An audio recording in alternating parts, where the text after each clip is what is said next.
प्रभु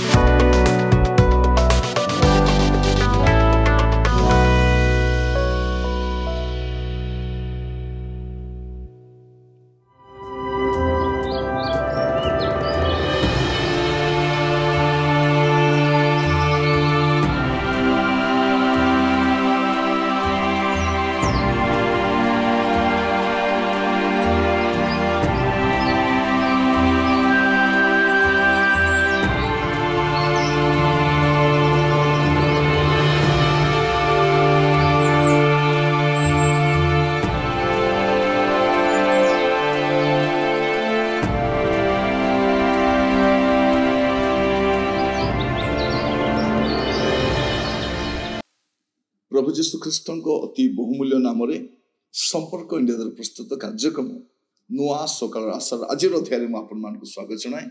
प्रभु आपण प्रत्येक को बाहुल्य रूपे आशीर्वाद करंतु।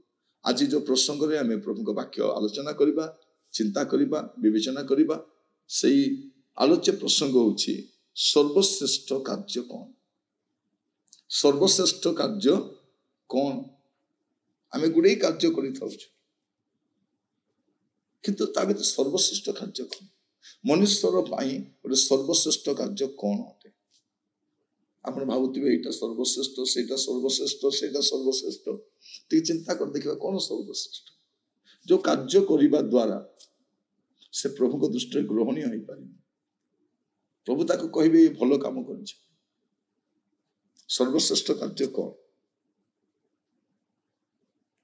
माथ्यू 7 पर्व तार 21 पद, मते प्रभु प्रभु बोले डाकती एपर प्रत्येक स्वर्ग राज्य प्रवेश करेंगे नहीं, मात्र जे मोर स्वर्गस्थ पिता इच्छा साधन करे से प्रवेश कर।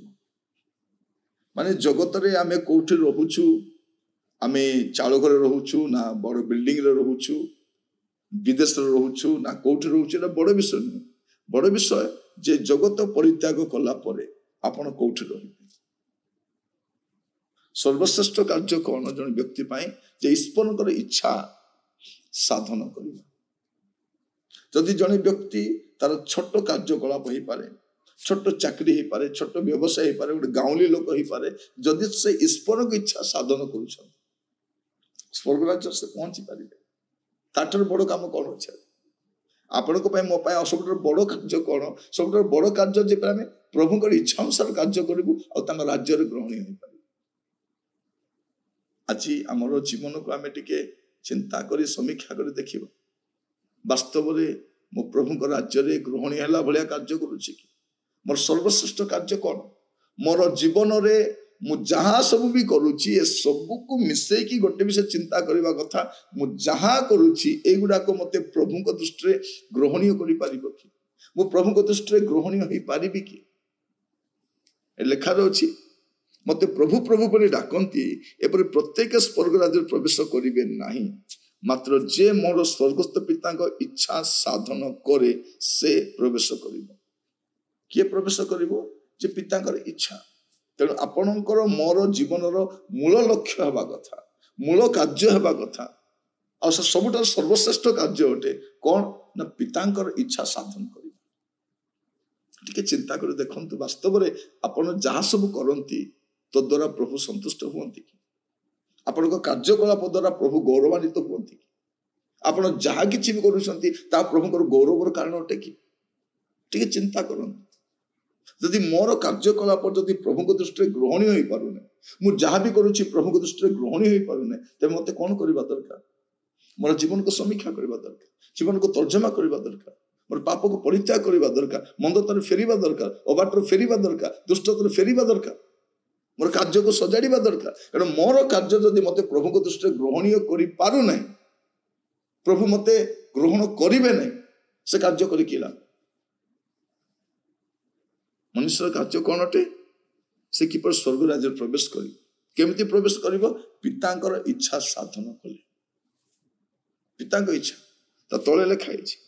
से दिन अनेक मते कहिबे, हे प्रभु आमे माने कि तुम नाम भाववाणी कहिलु नहीं, तुम नाम कि भूत मान को छड़ेलु नहीं, तुम नाम कि अनेक शक्तिर कार्य कलु नहीं, गुड़े कार्य कर कार्य गोटे कम आसुना।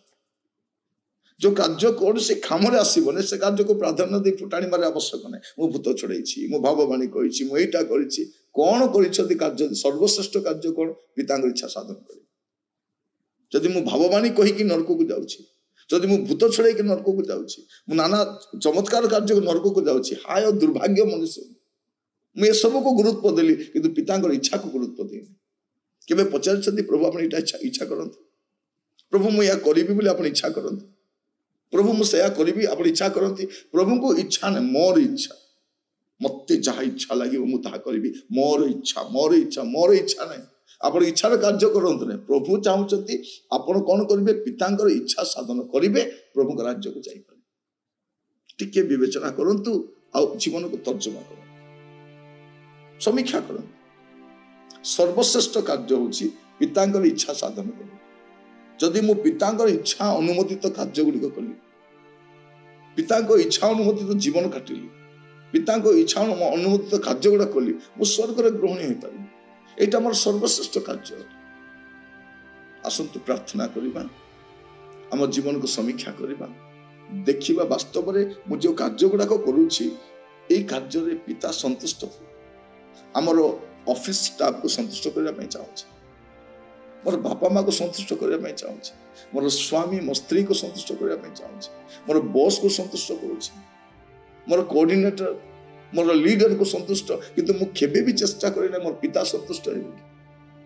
प्रिय भाई बड़ी मैं चिंता कर देखा दरकार वास्तव में मोर प्रभु मो जीवन संतुष्ट।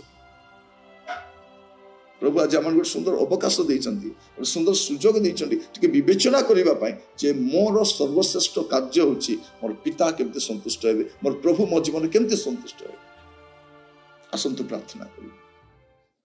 अनुग्रहकारी पिता परमेश्वर मैं आपको धन्यवाद दूँ प्रभु आम जीवन सर्वश्रेष्ठ कार्य प्रभु जब आम जीवन काल में आपन को संतुष्ट कर प्रभु आम गुड़े विषय करुचु राजा किंतु आपन तो संतुष्टर कार्य कर आज आम प्रत्येक आपण जीवन को समीक्षा करुचु प्रभु आम को आप दया करंतु प्रभु जब आम जीवन को आम सजाड़ी पारिबु आमर गतिविधि को सजाड़ी पारिबु आम अबाटरू फेरी पारिबु आमर कार्यकलाप को आम प्रभु पुणी थे समीक्षा करी आपण को संतुष्टजनक कार्य करूँ आम को अनुग्रह करूँ। प्रार्थना शुणी धन्यवाद प्रभु प्रत्येक को आप हस्त रखी प्रार्थना मोर प्राणर प्रिय जीशु नाम मागिली आमीन आमीन। प्रभु आपण मान प्रत्येक को बाहुल्य रूप आशीर्वाद करंतु प्रभु अनुग्रह कले आसंता काली नुआ अध्याय जड़ित होगा विदाय दियंतु नमस्कार।